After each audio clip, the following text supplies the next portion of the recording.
So over the weekend, U.S. Defense Secretary Lloyd Austin declined to endorse President Biden's statement that the U.S. military would defend Taiwan if China invaded the nation. He went on to say that he sees no threat of an imminent invasion of Taiwan by China. But China is trying to normalize military activities around the island.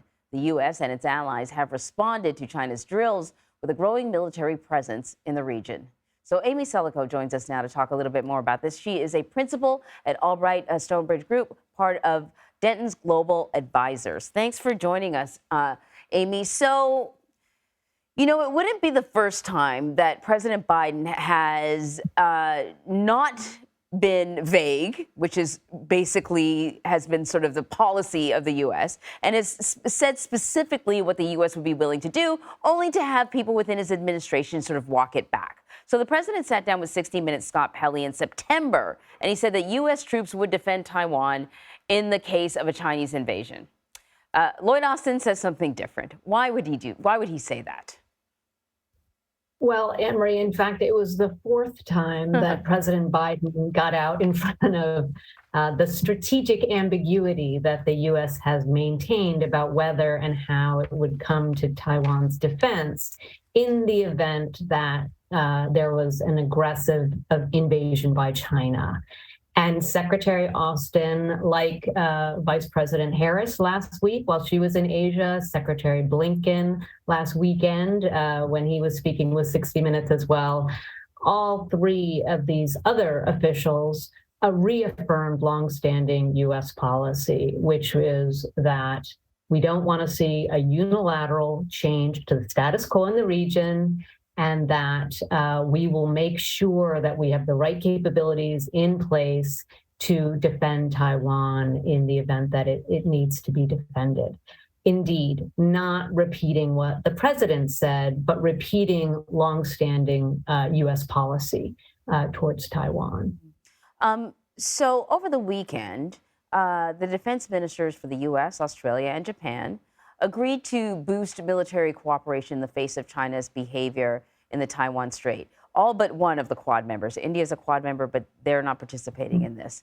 What is the strategy here and the message being sent to China? And I want to point out to people, too, that, unlike Ukraine, because there's been some comparison, Taiwan is an island. And so you don't necessarily have to attack Taiwan to sort of put a stranglehold on it.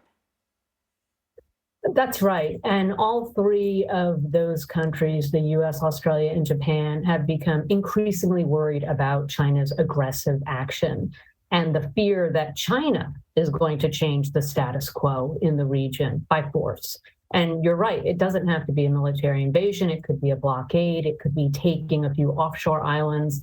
It could be continuing this very aggressive military exercises, including the launch of ballistic missiles over Taiwan that we saw last month, a few of which landed in Japan's exclusive economic zone. And so there is concern among these treaty allies of the United States. And so these three countries coming together, their defense ministers, they were reiterating the concerns that they have to the stability of the international system. And they pointed to Russia's invasion of Ukraine.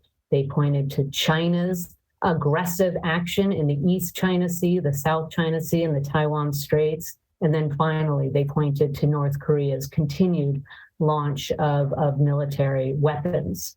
And so these three treaty allies are reinforcing this alliance and coming together to say we are going to do more to ensure the stability of the region and do more to enhance coordination and cooperation to stand up to some of this aggression that they're seeing around their borders.